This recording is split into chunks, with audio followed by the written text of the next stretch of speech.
Muy buenas noches, mi nombre es Ramón Espejo y estoy muy contento de estar con ustedes en edición central, elecciones 2021, siempre por la señal en vivo de Visión Noticias Perú. Nos encontramos a solo 25 días de los comicios electorales, pero como en el Perú no solamente la pandemia es el gran problema, que de por sí ya es un enorme reto para el próximo gobierno, y el manejo, el control de la misma, de este mal que ya nos viene aquejando un año y que tanto dolor y sufrimiento ha causado en nuestro país, también se agrava la situación basado en una serie de conflictos que ya vienen brotando, sobre todo ahora el tema del paro de transportistas que tiene sitiada a varias regiones en nuestro país y que parece va a generar un gran problema de desabastecimiento. Para tratar este tema a profundidad vamos a tener un gran panel el día de hoy, compuesto por el señor Fernando Rospigliosi y el señor Gustavo Guerra García, con quienes vamos a atacar el problema desde diferentes ángulos para que usted tenga la mejor visión del mismo. Sin embargo,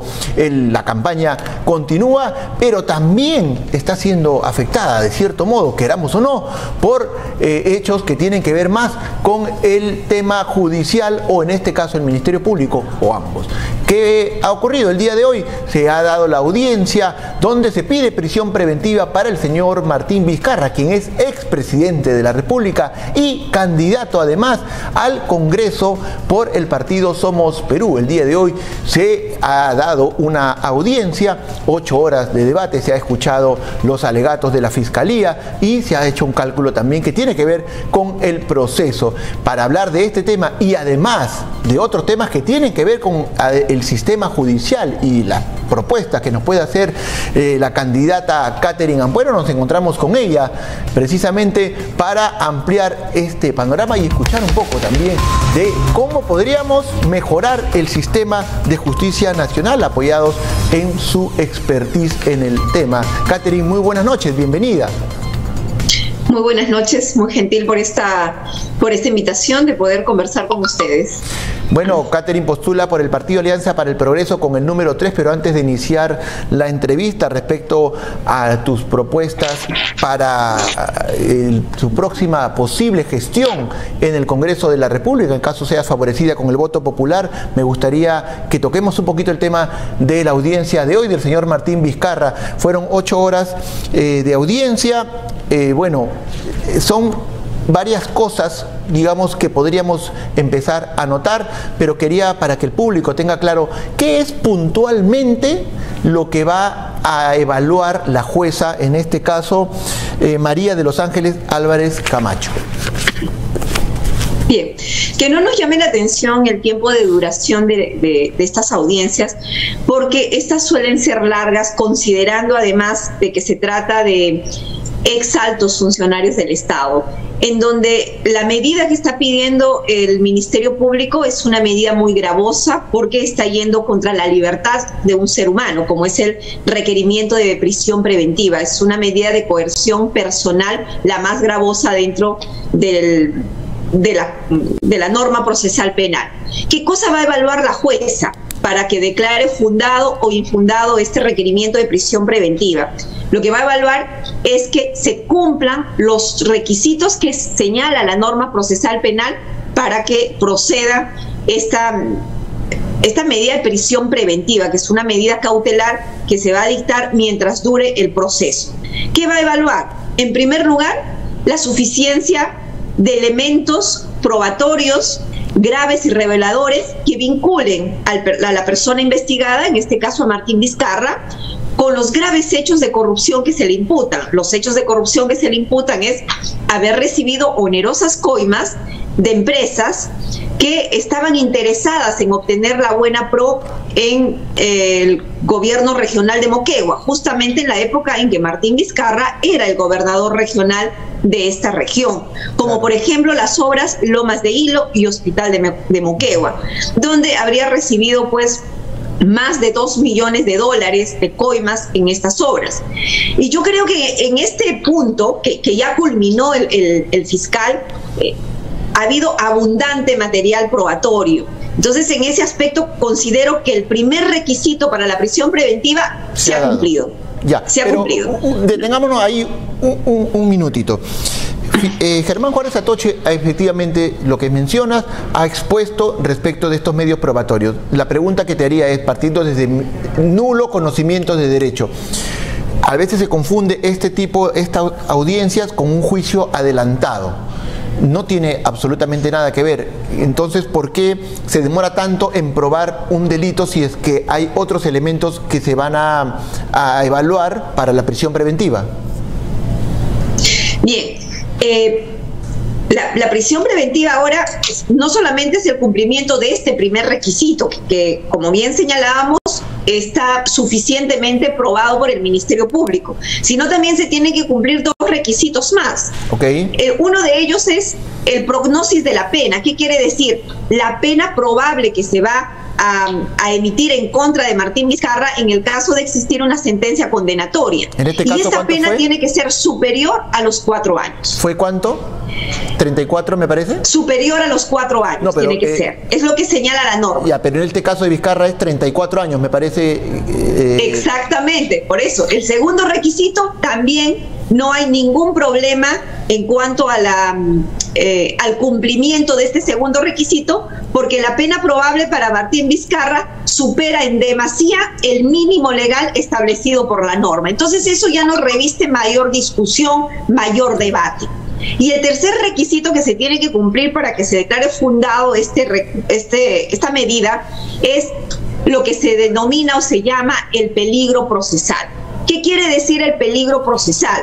Está dado por el peligro de fuga o, de lo contrario, por una actitud de obstaculización, de obstrucción que realiza el investigado para evitar que el Ministerio Público continúe con su labor de la obtención de la verdad. En este punto, Martín Vizcarra ha dicho que no hay peligro de fuga porque todos sus documentos lo tiene la Fiscalía, su pasaporte también, entonces no habría forma como él pueda salir del país. ¿Eso es válido? No, no es válido. Bueno, la audiencia se ha suspendido, va a continuar el día de mañana y justamente el fiscal va a poder desarrollar este tercer requisito que todavía no se ha desarrollado. Se ha desarrollado el primer requisito de suficiencia probatoria, el cual está plenamente acreditado. El segundo requisito de prognosis de la pena, que también hemos visto que se cumple cabalmente. Y el tercer requisito de peligro procesal va a ser desarrollado por el fiscal en la audiencia de mañana. Y desde mi punto de vista también se cumple este requisito. ¿Por qué razón? Porque hemos visto esta actitud desplegada por Martín Vizcarra, este comportamiento que busca obstaculizar la labor del Ministerio Público para impedir que se conozca la verdad. Creo que todos hemos sido muy conscientes y hemos sido testigos de los audios que se hicieron públicos, por ejemplo, en el caso Richard Swing. Hemos escuchado a un Martín Vizcarra cómo induce a las personas de su entorno, y en ese momento era de su máxima confianza, como por ejemplo Karen Roca, Miriam Morales, y había otro más que era su asesor de prensa, ¿no? Les induce para mentir ante el Ministerio Público. Claro, esos hechos van a servirle al fiscal para este caso. O sea, sí lo van a tener en cuenta. La jueza sí podría utilizarlos como, digamos, una prueba de un posible peligro procesal. Absolutamente. Si bien es cierto, es un audio que pertenece a otra investigación que se está haciendo a nivel de la Fiscalía de la Nación, eso no impide que este material probatorio pueda ser utilizado en este proceso, como evidentemente lo va a hacer. El fiscal Juárez Atoche, estoy segura que va a presentar el día de mañana y va a ser parte de su exposición para acreditar el peligro procesal. Pero además, ese comportamiento que tiene él de dilatar la investigación ya ha sido citado varias veces, y lo que él hace es pedir reprogramación, no quiere declarar ante el Ministerio Público. Incluso recientemente la fiscal de la Nación lo había citado para declarar en el caso Richard Swing y no ha ido a declarar.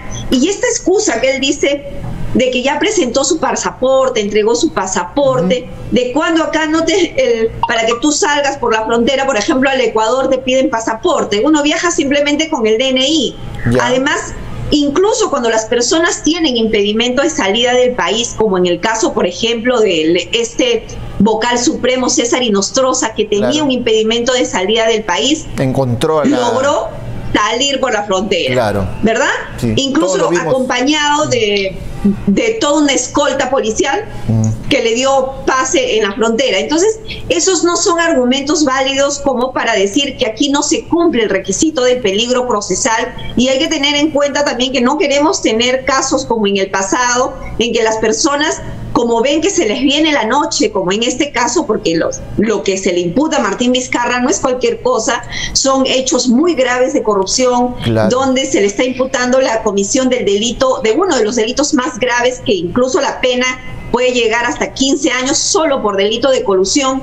Entonces, estas personas siempre buscan eludir de la justicia e incluso van a pedir asilo político en algunas de las embajadas. Y otro argumento que también he escuchado mucho en Martín Vizcarra es el que la persecución política. Y esto no nos debe llamar la atención, porque todos los altos políticos, los altos funcionarios, utilizan el argumento de la persecución política para eludir su responsabilidad. Lo hemos escuchado en PPK, lo hemos escuchado en Toledo, lo hemos escuchado en Ollanta Humala, lo hemos escuchado en Castañeda Locio, lo hemos escuchado en Luna, Galvez, en fin. Todas esas personas, su caballito de batalla es persecución política. Y a esta lista grande de personas que se excusan en ello se ha sumado Martín Vizcarra, que también dice ahora ser perseguido político. Resumiendo, son 3 factores: medios probatorios del delito, prognosis de la pena y peligro procesal. La pregunta, ¿tienen que cumplirse los 3 necesariamente?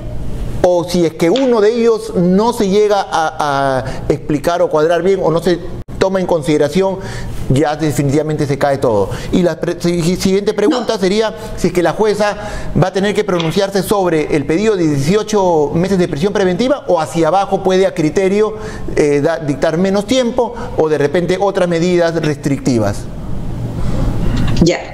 Los 3 elementos que acabo de hacer mención se tienen que cumplir de manera concurrente, o sea, de manera conjunta. Basta que uno de esos requisitos no quede acreditado para que la prisión preventiva solicitada sea declarada infundada. ¿Correcto? Se tienen que cumplir los 3 para que sea declarado fundado. Ahora, la jueza necesariamente tiene que declarar fundado los 18 meses que está pidiendo la Fiscalía. No. Puede decir que es suficiente 8 meses o 9 meses, en fin, de 18 meses hacia abajo. Lo que no podría hacer la jueza es decir, no, 18 meses es insuficiente para mí, o considero que deberían ser 20 o 36 meses, como hemos visto en otros casos. Eso es lo que no puede hacer la jueza. O sea, el tope máximo que le puede dar de prisión es 18 meses, no más, de 18 hacia abajo. Hacia abajo. Me ha quedado clarísimo, Catherine, pero necesito ahora que nos digas un poco más, ya mirando el panorama de manera general, y quiero entrar de aquí a tus propuestas ya de cara al próximo Congreso de la República. Si es que ves tú bien, o si es que dentro de tu proyección como congresista se encuentra la posibilidad de una reforma judicial, y en qué aspecto tú te enfocarías. Yo me enfocaría básicamente en el cumplimiento de los plazos de los procesos, porque sí, pues nos causa mucha indignación, y la ciudadanía sentimos que la justicia tarda en llegar. Los procesos duran demasiado tiempo, 3 años, 10 años, hasta 15 años dura un proceso penal. En consecuencia, pues sentimos que la justicia que tarda ya no es justicia. En ese sentido, pensamos reforzar los organismos de control, tanto del Ministerio Público, del Poder Judicial y también de la Policía Nacional de Perú, es decir, del Ministerio Público. ¿Para qué? Para que cada uno de los fiscales, cada uno de los jueces, la policía que tiene a cargo también la labor de investigación, cumplan los plazos que están establecidos en la norma. No es posible que las investigaciones duren tanto tiempo. Por ejemplo, en el caso Lavajato, no es posible que hasta la fecha no tengamos una sola sentencia penal en ninguno de esos casos. Y ojo, que estos se iniciaron en el año 2017. Ya prácticamente se han cumplido ya 4 años. Claro. Que estamos en estas investigaciones y no tenemos ni una sola sentencia. Es más, ni siquiera en ninguno de ellos hemos culminado la etapa intermedia Ni siquiera hemos entrado a la etapa de juicio oral, que es la etapa, desde mi punto de vista, la más importante, porque es ahí donde intervienen todas las partes, se actúan todas las pruebas, empezando de los testigos. Todas las partes tienen el derecho de preguntar, de repreguntar, de las confrontaciones que se puedan hacer entre el testigo y el investigado, cuando tienen versiones contradictorias. Ni siquiera en ninguno de estos procesos hemos llegado a esa etapa tan importante, que es la etapa del juicio oral. Entonces, eso sí, pues, causa indignación y el reclamo de la ciudadanía de por qué están demorando tanto tiempo, y eso también ocasiona que muchas veces los delincuentes salgan de los establecimientos penales, Catherine, por exceso de carcelería frente a una falta de sentencia. La pregunta en este caso del ciudadano de a pie es, ¿pero qué es ilimitado el plazo que tienen los fiscales para investigar? ¿No tienen un tope en la actualidad? Sí. Lo que pasa es que no se cumple la ley. Por eso es que la propuesta es reforzar los organismos de control del Ministerio Público para que obligue al fiscal a cumplir los plazos que están establecidos en la norma, ¿no? Claro. Porque sí, cada uno de los procesos, cada una de las investigaciones en la norma procesal penal están establecidos los plazos, pero lamentablemente en los hechos, en el campo, en la cancha, como se suele decir, esos plazos no son respetados. Entonces ahí tiene que entrar el organismo de control institucional, y aquel fiscal que no cumpla los plazos que están establecidos en la ley deberá ser sancionado. También se propone la formación de una escuela de jueces y fiscales para que vayan con mayor especialización a ocupar estos cargos, porque de pronto no tienen la experiencia necesaria para ocupar el cargo de fiscal, el cargo de juez, y ya vemos que las cosas no están marchando muy bien. Les falta experiencia, les falta compromiso, les falta el conocimiento de una verdadera labor que debe realizar un fiscal o un juez. Por eso nosotros también estamos proponiendo la formación de la escuela de jueces y fiscales. Ya, ahí quería detenerme. Justamente mencionaste al señor César Inostroza cuando hablábamos del caso, cuando se escapó prácticamente, a pesar que tenía restricciones. El caso de él destapó una corrupción que ya se sabía que existía en el Poder Judicial. No nos vamos a decir, no, nos sorprendimos porque pensamos que todo marchaba bien. Era evidente. Sin embargo, los audios nos lo pusieron en la pantalla. Esta es la corrupción del Poder Judicial. Sin embargo, y acá vienen dos preguntas juntas. ¿Crees tú que eso ha mejorado? Y si es que es no, ¿cómo podemos mejorarlo? Porque la corrupción es un mal enquistado, pero donde tendríamos que apuntar todos los focos es precisamente en el sistema de justicia. Así es, definitivamente la investigación Los Cuellos Blancos del Puerto, una organización criminal que operó en la Corte Superior del Callao, donde era presidente Walter Ríos, y que también sus tentáculos de esta organización criminal llegó al ex Consejo Nacional de la Magistratura, que ahora ha sido reemplazado por la Junta Nacional de Justicia. Pero tampoco nos vamos a ser ciegos y vamos a pensar que porque ya se descubrió esa organización criminal que operaba dentro del Poder Judicial y también dentro del Ministerio Público, donde negociaban las sentencias, donde nos hemos indignado muchísimo al escuchar el audio, por ejemplo, de César Inostroza, donde negociaba una sentencia condenatoria para un violador, que realmente nos ha causado mucha rabia, ¿no? Tampoco vamos a decir que esto ya limpió el Poder Judicial, ya limpió el Ministerio Público. No, señores. Lamentablemente, desde la época de Fujimori y Montesinos, que ya hemos visto este nivel de corrupción en la Fiscalía de la Nación, y la prueba palpable de ello es que tuvimos a una fiscal de la Nación en la cárcel, ¿no?, vinculada a ese régimen fujimotesinista, y así también tuvimos...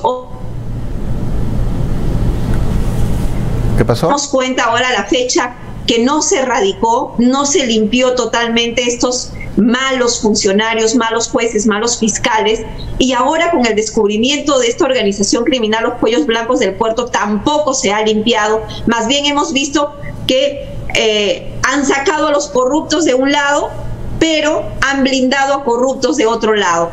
No es posible ni aceptable haber descubierto, pues, que las dos fiscales a cargo de este caso, los Cuellos Blancos del Puerto, hayan utilizado la información confidencial a la que ellas han tenido acceso, las informaciones dadas por los colaboradores eficaces, y han ido a buscar a Martín Vizcarra cuando era presidente de la República, se han reunido con él de manera subrepticia, de manera totalmente irregular, totalmente cuestionable, que ha perjudicado grandemente la imagen, la autonomía e independencia del Ministerio Público, y le han entregado en bandeja de plata esta información que Martín Vizcarra lo ha utilizado políticamente, ¿no? Y eso es nefasto. Y ahora sale la excusa, no de que lo buscamos porque queríamos que nos brinde seguridad. Eso no se ha visto jamás. Es tratar de justificar lo injustificable. Bueno, menos mal que estas dos señoras han sido apartadas de esta investigación, lo cual no quiere decir, ojo, que los que están implicados en el caso Cuellos Blancos del Puerto van a quedar impunes. Las pruebas que se tienen ahí son contundentes, han sido autorizadas por un juez, estos audios que prueban la responsabilidad de estas personas, y ellas deberán ser sancionadas. Pero también se deberá investigar las otras líneas de investigación que se han abierto en torno a la información que han ido dando los colaboradores eficaces, como por ejemplo las vinculadas al expresidente Martín Vizcarra. Porque ya desde el 2018 ellas tenían información de que a Martín Vizcarra le encantaba tomar el ron Zacapa, de que Martín Vizcarra estaba vinculado a Antonio Camayo, pero no hicieron nada para investigar. Incluso hay versiones de colaboradores eficaces que señalan que el nombramiento de la fiscal de la Nación habría sido irregular, su nombramiento como fiscal suprema por el entonces Consejo Nacional de la Magistratura, y esta es una línea de investigación que tampoco se está tocando, que tampoco se está investigando, y eso obviamente nos crea muchas suspicacias, como que están aplicando la ley y las investigaciones de una manera sesgada, a unos sí y a otros no, cuando la ley debería aplicarse igual para todos. Esa relación Fiscalía-Palacio es sumamente perjudicial para el sistema y es anticonstitucional, atenta contra la la diferencia que debe haber entre los poderes del Estado, las autonomías. Es muy perjudicial. Eso debería ser incluso considerado en algún momento sancionable. Ahora, hay muchos candidatos que proponen, Catherine, que la Policía Nacional deba tener mayor responsabilidad en las investigaciones de los delitos, como antes hacía la Policía de Investigaciones, la famosa PIP, y de este modo quitarle carga de investigación a las fiscalías. ¿Tú estarías de acuerdo con esa propuesta o cuál sería tu posición?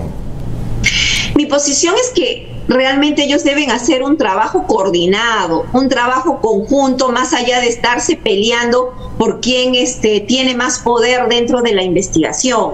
Porque quien hace las pesquisas, quien hace las diligencias de investigación, efectivamente es los miembros de la Policía Nacional del Perú, ¿no? Pero quien califica los hechos, quien decide ¿qué delito ha cometido esta persona? Es el fiscal. Él es el que califica los hechos y dice qué delito se ha cometido.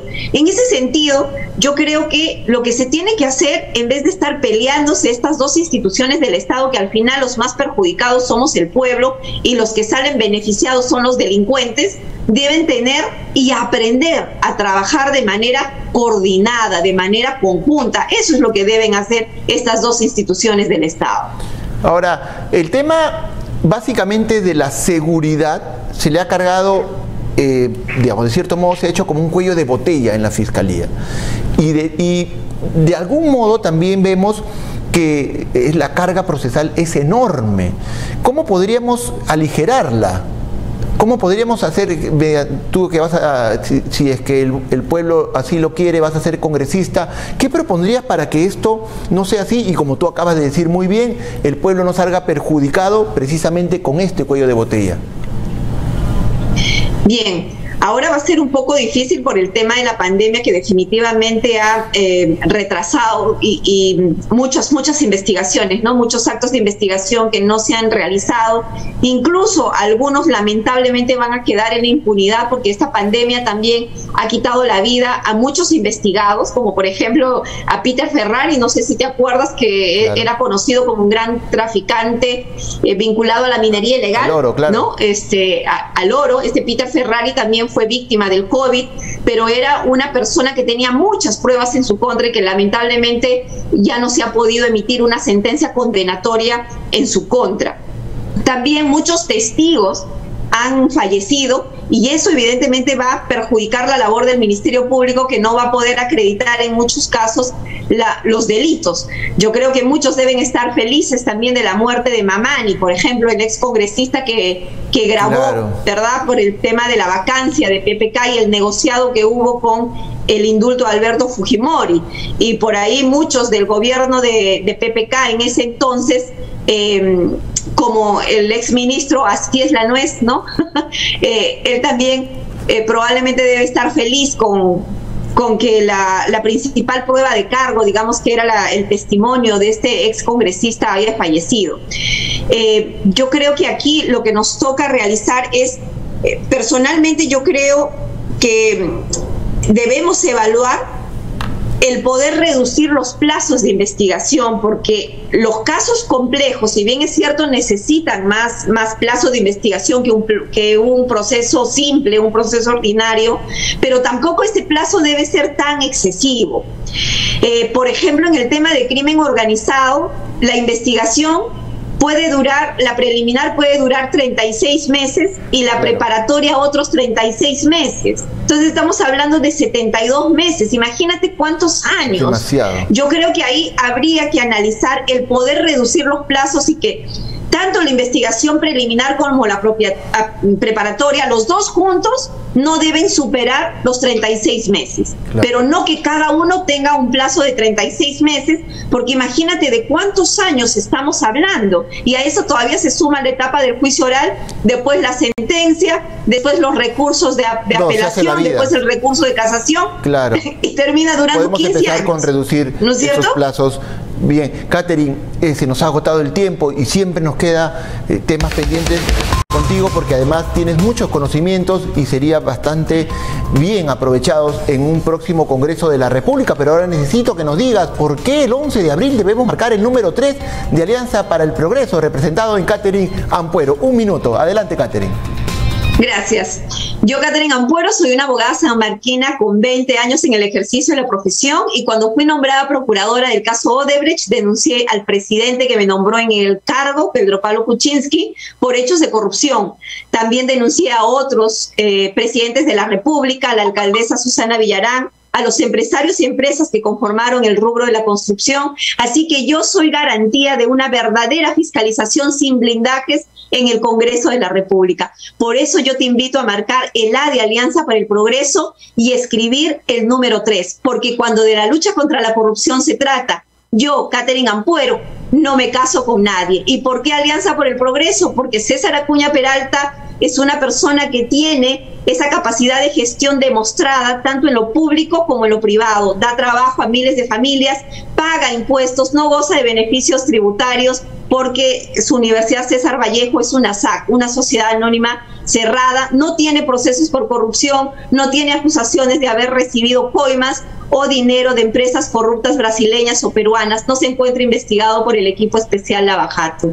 Así que los invito nuevamente a marcar el A y escribir el 3 de Catherine Ampuero para el Congreso. Fue Catherine Ampuero, candidata al Congreso de la República por el partido Alianza para el Progreso. Pues bien, vamos a una brevísima pausa y regresamos con un gran panel. El señor Fernando Rospigliosi, de Fuerza Popular, estará junto al señor Gustavo Guerra García, de Juntos por el Perú. Pausa y regresamos.